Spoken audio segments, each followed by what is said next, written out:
महाराज जी, आपका भी लगभग सेम प्रश्न था कि ब्राह्मणोचित नित्य संध्या वंदन सब कर रहा हूँ पर मन की कुटिलता से परेशान हूँ महाराज जी।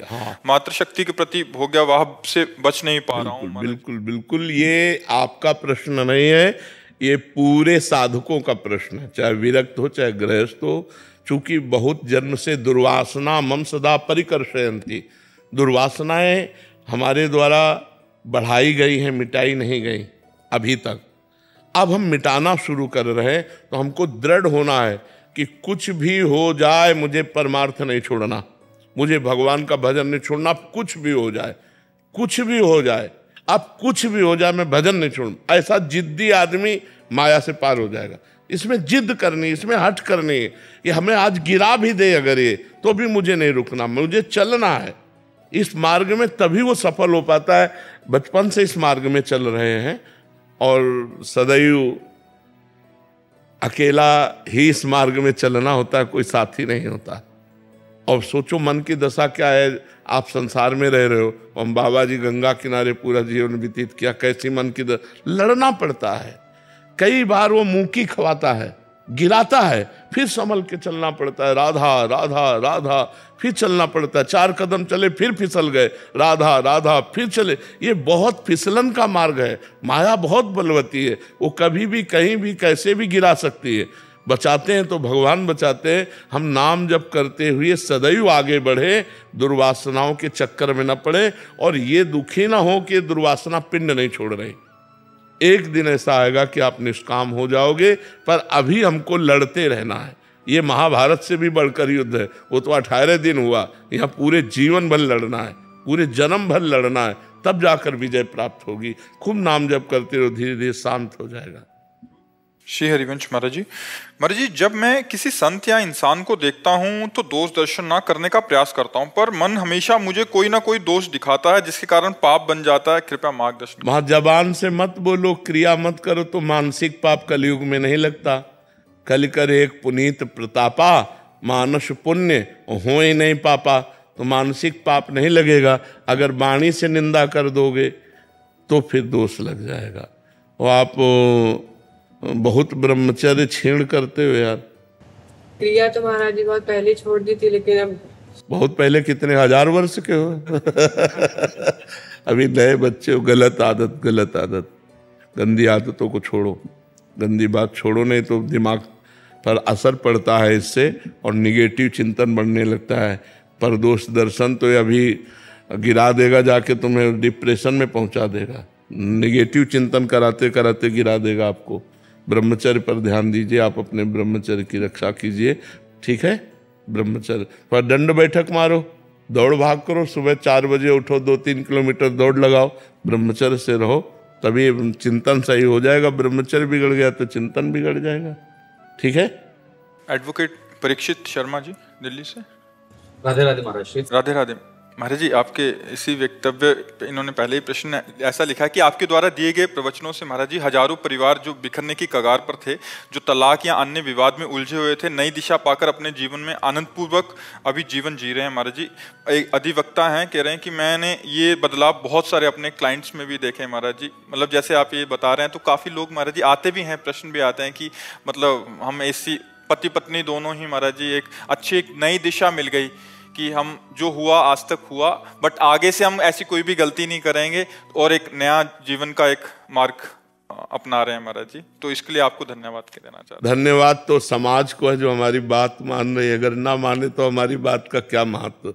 धन्यवाद आप लोगों को है जो आप लोग हमारी बात मानकर अच्छे आचरणों पर चल रहे हैं और सुखपूर्वक जीवन व्यतीत करें। हम ये जो समय देते हैं अस्वस्थ होने पर भी, वो इसीलिए देते हैं कि हमारी समाज स्वस्थ विचार वाली बने, शरीर स्वस्थ रहे, विचार स्वस्थ रहे। विचार अस्वस्थ हुए तो आप निगेटिव भाव वाले बनकर नकारात्मक सोच के शिकार होकर डिप्रेशन में पहुंच जाएंगे।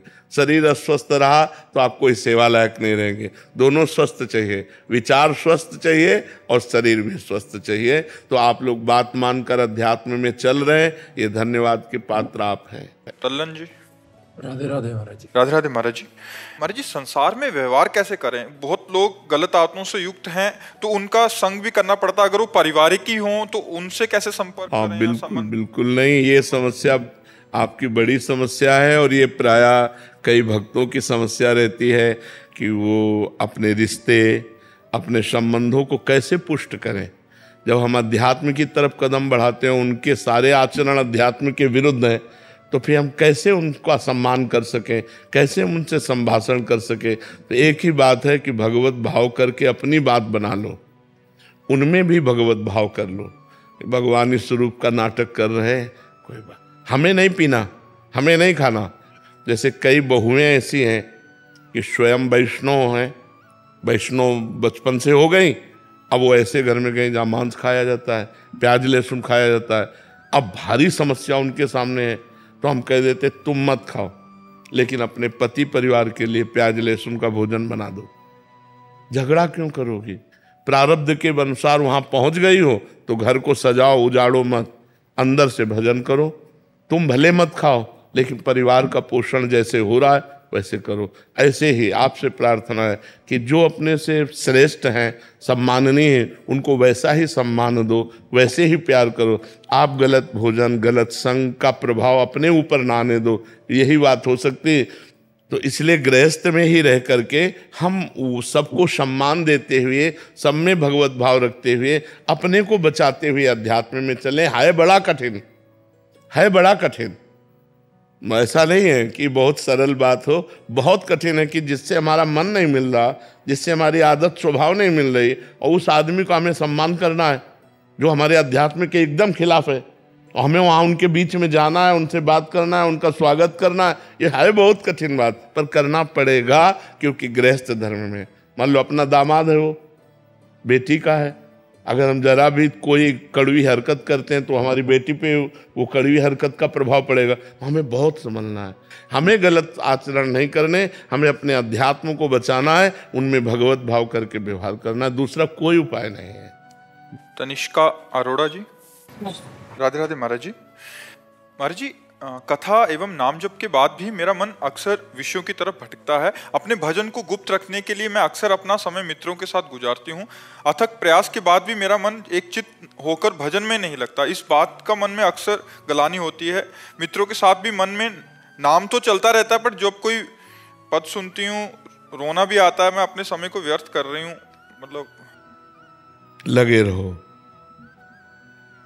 ये सतमार्ग है, इसमें हारना भी जीतना ही होता है। लगे रहो, आज अनुभूति नहीं हो रही तो कल अनुभूति हो जाएगी। जिस दिन अनुभूति हो गई सब प्रपंच शांत हो जाएगा। किसका प्रश्न है? खूब नाम जप करो, लगे रहो। और अपनी भक्ति को छुपाने का तात्पर्य हम विषयी पुरुषों से संग करें ऐसा नहीं है, यह सिद्धांत नहीं है। हम असंग रहें, एकांत रहें, कोई हमसे मिलता है पवित्र व्यवहार करें। भक्ति का हम प्रदर्शन न करें। हम जैसे गा रहे हैं, पद गा रहे हैं, हम भाव में, तो हम प्रदर्शन नहीं कर रहे, हम अपने प्रभु के भाव में। अब एक गाना है कि 4 लोग बैठे हैं, अब हम इनको दिखा रहे हैं, अंदर की बात है, हम दिखा रहे हैं कि हम बड़े भगत हैं। ऐसा गान बजान या कीर्तन या ऐसा कुछ भी नाटक, बैठना, ऐसा एक्टिंग करना, वो मना है। अगर हम भजन में बैठे हैं और 4 लोग आ गए हैं तो हम बैठे ही हैं, वो हमारी स्थिति है, हम कोई नाटक नहीं कर रहे हैं। तो भजन अंदर से भगवान की प्राप्ति के लिए हम कर रहे हैं। बाहर से जब कोई व्यक्ति आवे तो हमको बिल्कुल सहज, सरल, नम्र, प्रिय व्यवहार करना है।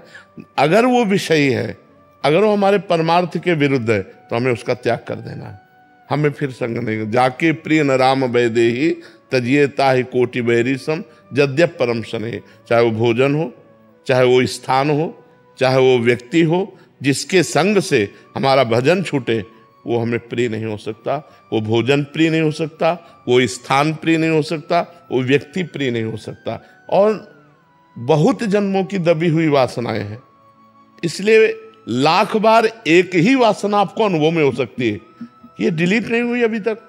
वही लाख बार मैसेज है, उसी व्यक्ति का मैसेज है, तो आपको लगेगा कि डिलीट नहीं हो रहा, लेकिन वो डिलीट हो रहा है, उसकी संख्या कम होती चली जा रही है। ऐसे हम नाम जप कर रहे हैं, हमारे अंदर दुर्वासनाएं हैं, वो डिलीट हो रही हैं, उनकी संख्या कम हो रही, पर हमें बार बार ये अनुभव होगा कि वही बात आ रही, वही काम की बात, वही क्रोध की बात, वही मोह की बात, वही अहंकार की बात, वो नष्ट हो रहे हैं। धीरे धीरे नाम अपना प्रभाव दिखाएगा, हृदय निर्मल हो जाएगा, परमात्मा अनुभूति होगी। बस हम डटे रहें, हम कभी हटे ना, किसी भी परिस्थिति में हार ना माने कि अब तो बहुत समय हो गया भजन करते, कोई अनुभूति नहीं हो रही, अरे छोड़ो, ऐसा नहीं, कभी नहीं।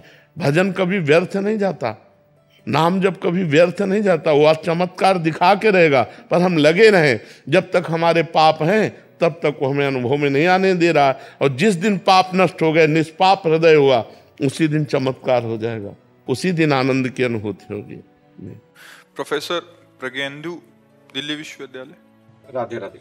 राधे राधे महाराज जी। महाराज जी, आप कह रहे हैं कि माफ करने की आदत कैसे डाली जाए, चाहे अनुभव नकारात्मक हो या सकारात्मक, दूसरों को माफ करना कैसे अंदर? वैसे ये भजन बल से आता है माफ करना।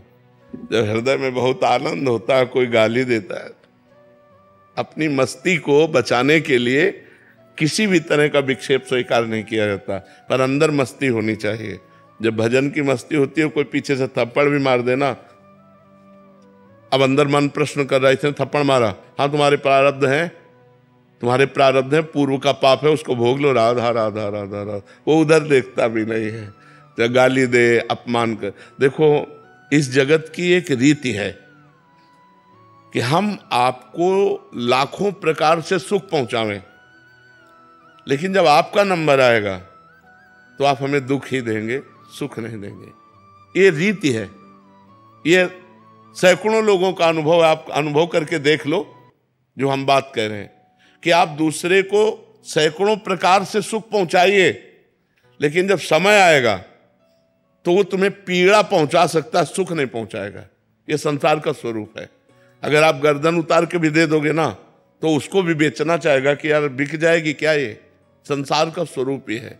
तो जब तक हम अध्यात्म में नहीं चलेंगे, तब तक संसार में क्षमा शब्द तो प्रयोग होना बहुत कठिन है, क्योंकि संसार ऐसा है, आप करो हित और वो आपका करेगा हित, आप करो उसके लिए सहयोग और वो आपकी कटिंग करेगा, वो आपको नीचा गिराना चाहेगा। ये संसार का स्वरूप है। तो जब तक भागवतिक भाव नहीं आएगा, तब तक आप समाज को नहीं झेल सकते। क्षमा शब्द प्रयोग नहीं होगा, वहां दंडय शब्द आएगा। अहंकार जब प्रस्फुटित हो जाएगा तो ये क्षमा नहीं करेगा। क्षमा तो बहुत बड़ा बल है, क्षमा बहुत, जिसके अंदर क्षमा बल आ गया, बहुत बड़ा बलवान हो गया वो, कि वो गाली दे रहा है, वो अपमान कर रहा है, लेकिन आप उसे क्षमा कर रहे हैं। ये तो संतों की बात होती है। उमा संत कहे यही बड़ाई, मंद करत जो करे भलाई। वो बुरा कर रहा है, लेकिन हम तुम्हारा भला कर रहे हैं, यही साधुता है। ये भगवान के भजन से आती है। अगर भजन नहीं होगा तो नहीं हो सकती। एक दो बार तो ठीक है, हमने आपका हित किया, आप हमारा अहित कर रहे हैं, तो जलन पैदा होगी। और एक बार आएगा कि यार बाबा ने कहा तो क्षमा करो, क्षमा कर दिया। लेकिन जब दोबारा आएगा तो आप इतनी जोर से क्रोधित होंगे कि क्षमा शब्द भूल जाएंगे, उसको दंड देने पे उतारू हो जाएंगे। और यदि भजन चल रहा है तो वो क्रोध का समन हो जाएगा। भजन नहीं तो क्रोध का समन नहीं होगा। रमेश त्रिपाठी जी। राधे राधे स्वामी। राधे राधे महाराज जी। महाराज जी, विगत लगभग 10 वर्षों से मेरी आत्मा ध्यान की एक ही प्यास लेकर जी रही है कि मैं प्रतिदिन ब्रह्म मुहूर्त में उठकर प्रभु के चिंतन में व ध्यान में लीन हो सकूं, उस परम अवस्था तक पहुंच सकूं। परंतु ये मेरा दुर्भाग्य है कि चाहते हुए भी मैं नियमित ध्यान नहीं कर पा रहा हूं। कोई स्थूल कारण नहीं है, फिर भी कोई सूक्ष्म प्रवृत्ति जैसे भीतर से ध्यान से विमुखता उत्पन्न करती है। बात ये होती है कि अनेक जन्मों की दुर्वासना हमारे हृदय में दबी हुई है। तो जब हम भजन करना चाहते हैं तो पहले उसकी परत खुलती है, दुर्वासनाओं की। तो व्यर्थ का चिंतन, व्यर्थ का जिसका कोई भी महत्व नहीं है, भूत भविष्य का चिंतन लेकर के या वर्तमान की किसी घटना, ऐसे वो व्यर्थ चिंतन करता रहता है। हमें जबरदस्ती भजन करना होगा। सातु दीर्घ काल निरंतर सत्कार से भी तो दृढ़ भूमि। जब लंबे समय तक निरंतर आदर के सहित भजन किया जाए तो सब वासनाओं को नष्ट कर देता है। अब हमें जबरदस्ती जपना होगा, क्योंकि मन राजी नहीं है। अगर वो राजी हो जाए तो अभी अभी भगवत प्राप्ति हो जाए। सारा खेल मन का ही तो है ना।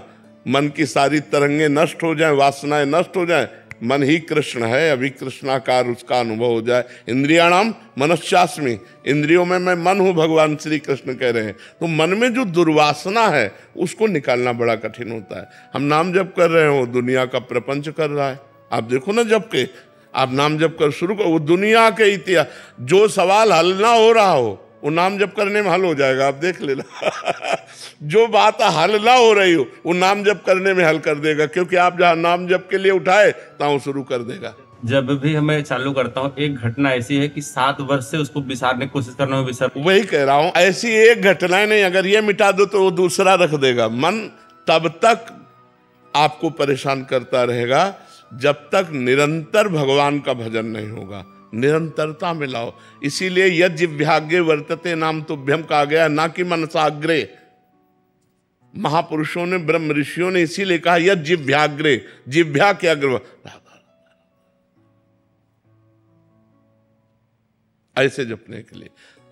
अगर हम मन से सोचे तो 2-4 बार नाम चलेगा, इसके बाद अंतर ध्यान हो जाएगा, फिर वो प्रपंच चलने लगेगा। तो बोलता है कि ये झूठ है जो तुम कर रहे हो, ये झूठ है, मतलब जो प्रणाम जब। तो मन से कहो तुम जो कर रहे हो वो सब सही है। आप भी तो प्रश्न करो। आप क्या अपने मन से प्रश्न नहीं कर सकती? मन भागता है, कहता है ये क्या क्या कर रही हो, कुछ नहीं है ये सब कुछ। हाँ तो कह दो, अरे मनी राम तुम जो कर रहे हो ठीक कर रहे हो। तुम्हें छूट दे दी जाए तो जेल पहुंचा दोगे, तुम्हें छूट दे दी जाए तो नरक पहुंचा दोगे। इसकी बात मत मानो। मन बहुत बड़ा शत्रु है जब तक भगवत प्राप्ति न हो जाए। जितनी जेल भरी है वो सब मन से भरी है। जितनी दुर्गति हो रही है सब मन के द्वारा ही हो रही है। कंट्रोल कैसे करें उसके लिए आप? नाम नाम नाम, जितना नाम जप करोगे उतना, मतलब हमारा भी तो मनुष्य जीवन है। आज मान लो हम इस अवस्था को प्राप्त, लेकिन हम भी जवान रहे, हमारी भी अवस्थाएं रही 18, 19, 20, 25, 30, गंगा जी के किनारे भूख प्यास सहते, तो नाम के बल से। हमारा कोई बल काम नहीं, और भगवान से प्रार्थना और नाम जप तो आज बिल्कुल शांत है, जैसे शांत समुद्र में कोई तरंग नहीं, ऐसे भगवान की कृपा से हृदय में कोई तरंग नहीं। कुछ अच्छा नहीं, कुछ बुरा नहीं, कुछ लाभ नहीं, कुछ हानि नहीं, कोई चाह नहीं, कुछ नहीं, न जीने की न मरने की, सब बिल्कुल शांत। दुख में शरीर है लेकिन कोई परेशानी नहीं, क्योंकि जो हमें चाहिए था वो हमें मिल गया। जब एक परमात्मा ऐसा है जिसके मिलने के बाद फिर पूरी अशांति नष्ट हो जाती है। परम भगवान का स्वरूप कैसा है? शांताकारम भुजग शयनम, एकदम प्रतिकूल। भुजग शैलम, जिसे देखकर अशांति हो जाए, भुजग शयनम। और है कैसे? शांताकारम भुजग शयनम पद्मनाभम सुरेशम विश्वाधारम गगन सदसम मेघवर्णम शुभांगम लक्ष्मीकांतम कमल नयनम योगिभिर्ध्यान गम्यम वंदे विष्णुम भवभयहरम सर्वलोकैकनाथम। तो हम ऐसे भगवान का जब भजन करते हैं तो भारी से भारी प्रतिकूलता में भी हमारे हृदय में शांत स्थिति रहती। तो खूब नाम जप करो, जीत जाओगे। अगर भगवान साथ है, भगवान का नाम साथ है, तो तुम हर विपत्ति में जीत जाओगे। हर समस्या का समाधान नाम जप।